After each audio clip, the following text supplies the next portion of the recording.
where we bring awareness and give a voice to survivors of domestic violence, as well as men and women who are looking for ways to go from being overpowered to empowered. Just give me 1 second. My camera is not working properly. There we go.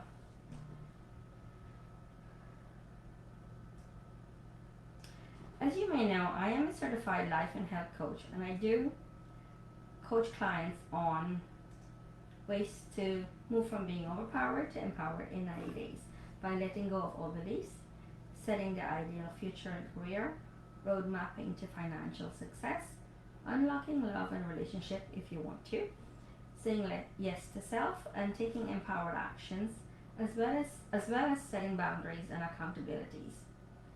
I am the author of The Unwanted Wife and soon to be released Young Gracious Daughter. Let's Talk Life with Sandy provides the viewers with a direct view into the minds of a survivor, as well as provides insights on various topics of interest for such men and women. Today I'll be reading the second chapter of The Unwanted Wife. Last week we read the first chapter, and you can find that on my Facebook page. But before we go any further, I want to remind viewers that this book, although very similar to that of my own story, it is actually a fictional. It was written as a fictional. And before we actually read chapter 2, I would like to delve into boundaries and setting boundaries, and specifically personal boundaries. So I'm just going to pull that up for a moment. If you give me a few minutes, and I can read that for everyone so that you can be aware of setting boundaries. And I thought it was a very interesting article, so I wanted to read that before I go into the actual book. So just give me 1 moment. I just have to pull it up.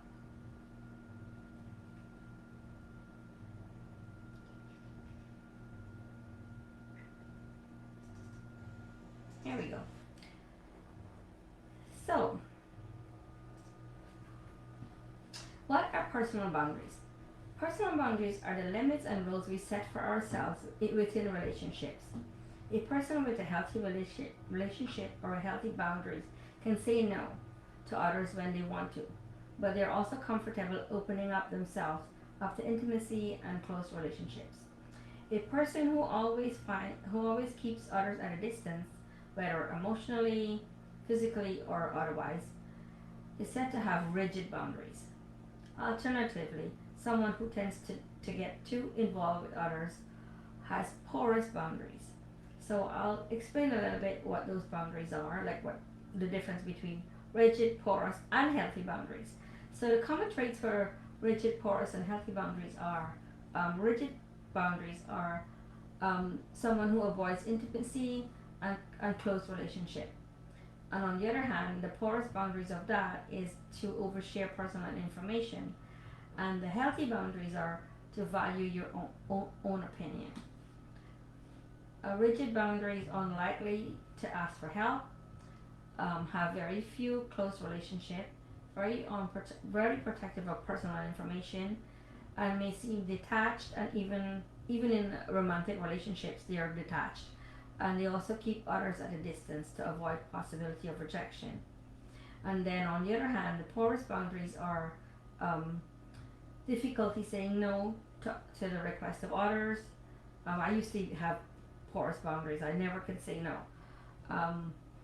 Over involved with others' problems, depending on others' opinions, accepting of abuse or disrespect, fear of rejection if they do not comply with others.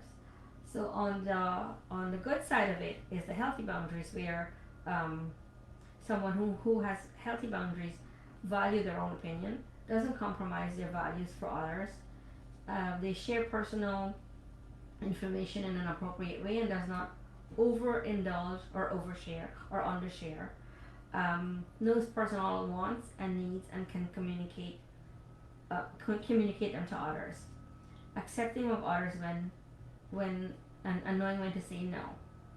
So those are some of your personal boundaries, and next week I will talk a little bit more about physical boundaries, intellectual boundaries, emotional boundaries, sexual boundaries, and material boundaries. But for now, we're going to go into reading chapter 2 of The Unwanted Wife. So chapter 2 is entitled Arranged Marriage. So I will begin reading as soon as I take a sip.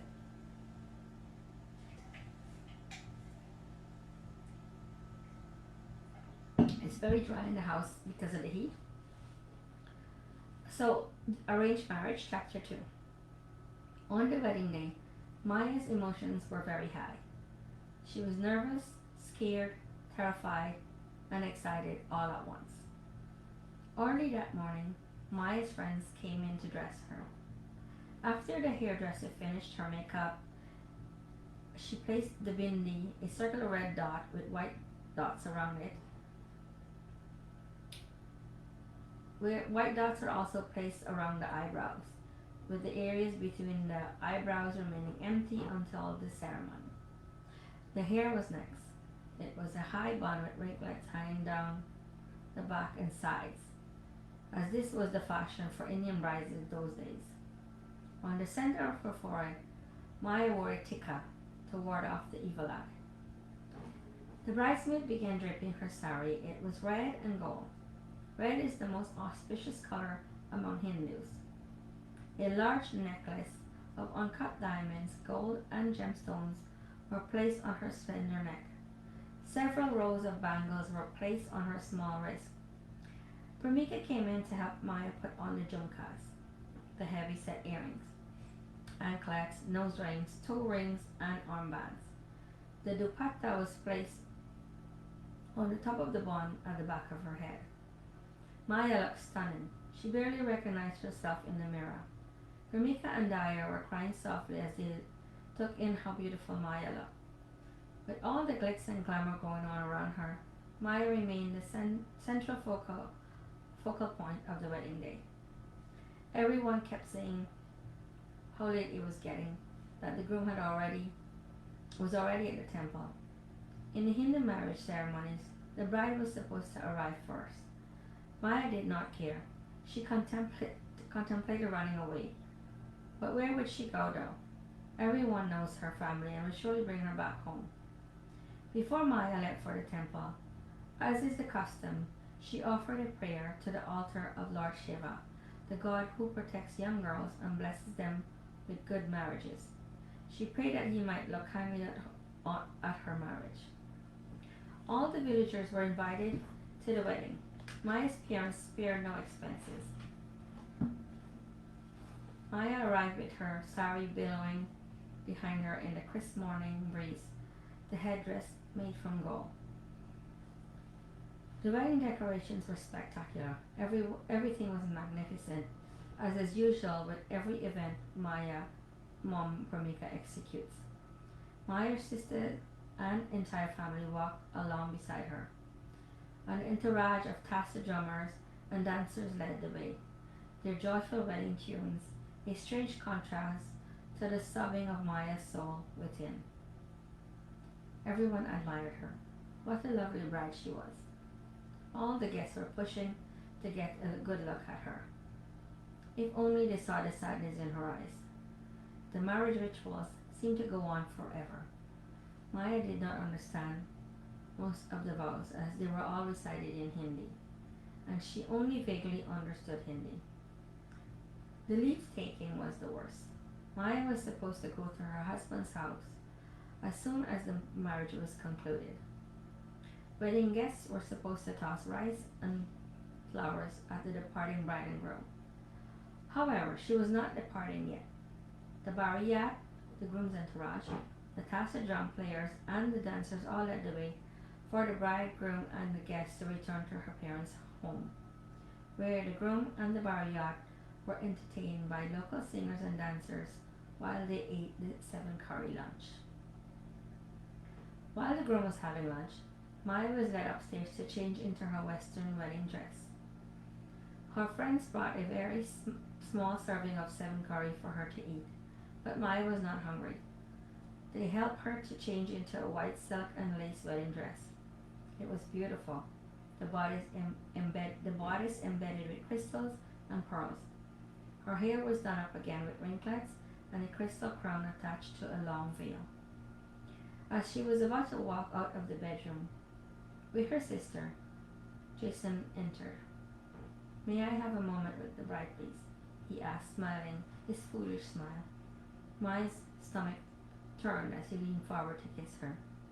She turned her head away, and his kiss landed on her cheek instead.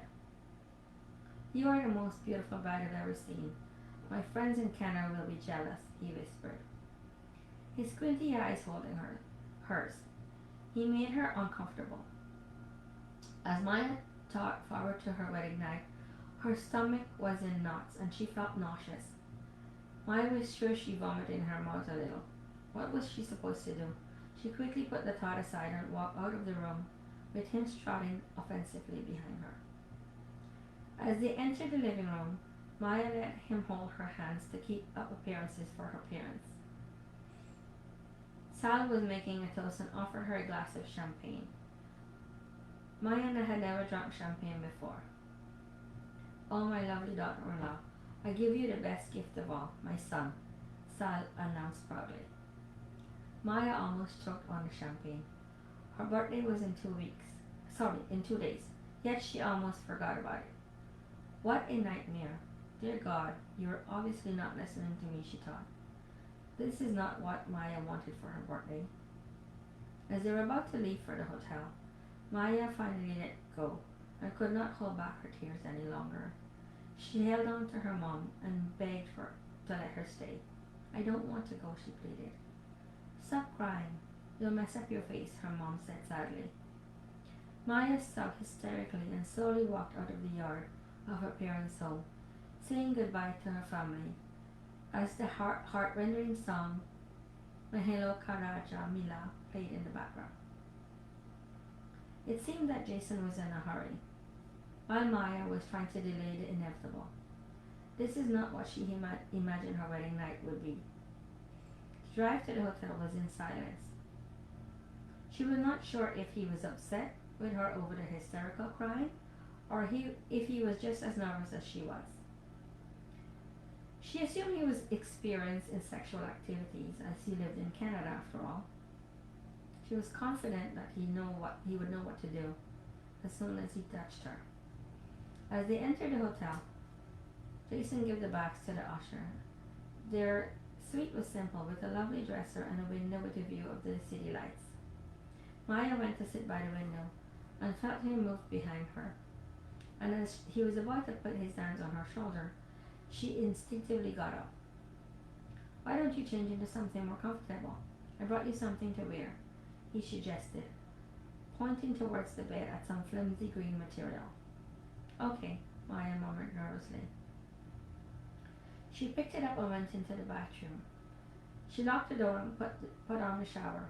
The tears came, and she could not stop. She stayed in the bathroom for what seemed like an hour, hoping Jason would get tired and fall asleep. She tried to put on the flimsy lingerie, but could not figure out how to put it on. She was not sure if it was a nightgown, but it was way too short, almost to her waist, and did not cover her panties at all. She felt naked and exposed. She nervously entered the room. He was sitting on the bed playing with his watch. He rested on the nightstand as Maya entered. I'm going to pause for a minute. The next few chapters you're going to find in the book, but I'll continue with chapter 2. So the next few chapters, if you want to read what happened on the wedding night, you'd have to read the book. I will continue for a little bit more on chapter 2. Maya sat on the floor of the shower and hugged her legs. She stayed there for a long time as his tears flowed again. She finally got out of the shower when her legs began to weaken. She felt clumsy and her legs and stomach were aching. She lay at the edge of the bed in agony, thinking that this was not how your wedding night was supposed to go. As she lay there, staring at the ceiling, she eventually dozed off in the wee hours of the morning. The following day, The newlyweds sat for breakfast in silence. There was nothing to talk about. They left the hotel shortly after and headed for his parents' home. As they were driving along the beautiful coastline, Jason took her hand and kissed it. Maya flinched. She felt sorry for Jason, just as much as she felt sorry for herself. Why were they both put in such a sad and uncomfortable situation? I am sorry that it hurts so much. It always does the first time. It will be better the next time, and you will be more comfortable, Jason assured her. I doubt that, she wanted to answer, but his word did make her feel better, even though she dreaded the thought of him inside her again. That night, Maya made an excuse and told Jason that she was still bleeding a lot and in a lot of pain, and didn't think it was a good idea. She suggested that they wait until the pain went away and the bleeding stopped. Jason agreed, and he did not try to make love to her again before he left for Canada. He left 3 days after the wedding, following a small dinner party at her mom's home for her birthday. She was supposed to follow within a month if all went well with her immigration papers. At the airport, he did not want to leave. Maya's sisters Daya and Nadia were there with her. They liked him from the start. I will miss you, Maya. I can't wait for you to meet my friends, Jason said, holding her hands in his. They will never believe that I have such a beautiful wife.